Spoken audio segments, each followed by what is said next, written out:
فتنہ قادیانیت یہ اس کے تعلق سے کچھ فرمائیں۔ دیکھیے اس میں بہت ساری کہانیاں اس کے اندر موجود ہیں، یعنی جو حقائق ہیں اس میں ایک تو یہ بھی ہے کہ جو مرزا غلام احمد کی جو ہسٹری ہے اس کے اندر پیسے کے پیچھے جانا یہ بڑی کثرت کے ساتھ ہے۔ یعنی نبوت کا دعویٰ اس نے بعد میں کیا تھا، لیکن اس سے پہلے جو ہے وہ کتابیں بیچنا، ان کے پیسے کمانا، اشتہار چھاپ دینا کہ میں ایک کتاب لکھ رہا ہوں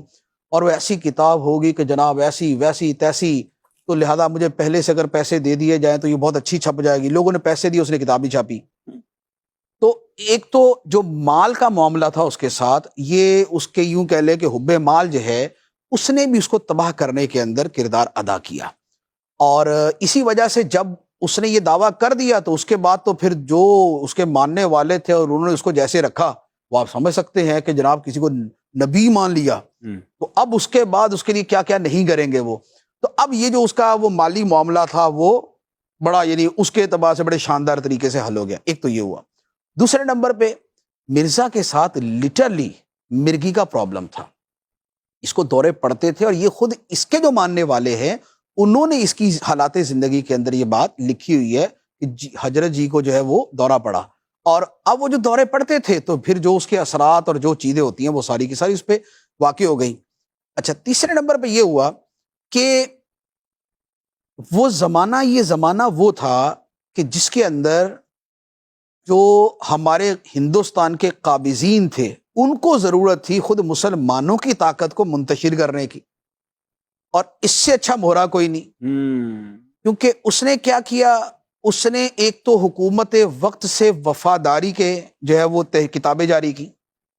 دوسرے نمبر پہ اس نے کہا کہ ان کے خلاف مقابلے بازی کرنا یہ سب ناجائز ہے، سب حرام ہے، ہم ان کے مطیع و فرما بردار اور ان کے بڑے جو ہے نا وہ وفادار بن کے رہیں گے۔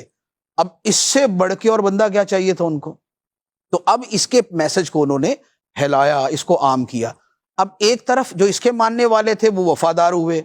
دوسرے نمبر پہ جو مسلمان ان کے خلاف کچھ کر سکتے تھے اب وہ اس کے پیچھے پڑ گئے، تو اس نے اپنی طرف متوجہ کر لیا، تو وہ آرام سے بیٹھ گئے کہ جو دشمن تھے ان کو آپس میں لڑا دیا، کچھ کو اپنی وفادار بنا لیا، تو نتیجہ یہ ہوا کہ وہ تو مدد سے حکومت کرتے رہے، یہ آپس کے اندر لڑتے رہے۔ تو اس طرح کے اسباب تھے مرزا کے پیچھے۔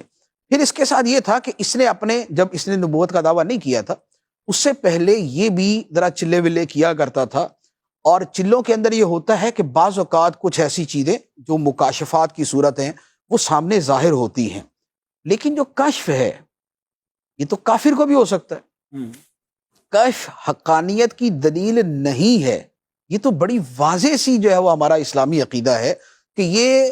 بھوک کی شدت اور مراقبات کی کثرت اور اوراد و وظائف کی جو ہے نا وہ کثرت کی وجہ سے بہت ساری چیزیں حاصل ہو جاتی ہیں۔ تو یہ چونکہ اس طرح کے چلے کیا کرتا تھا، ایک طرف وہ مرگی کا مسئلہ، اس کی وجہ سے دماغ آلریڈی ان چیزوں کے لیے تیار تھا، ادھر جو اس کے چلے تھے اس نے اس کو ساتھ جوڑ دیا، تو اب نتیجہ یہ ہوا کہ اس کو کچھ نہ کچھ کو رنگ برنگی چیزیں نظر آئیں، اور اس نے اس کو جمع کر کے پھر ایک نبوت کی اپنی بلڈنگ جو ہے وہ تعمیر کر لی۔ تو یہ اس کا میٹر ہوا۔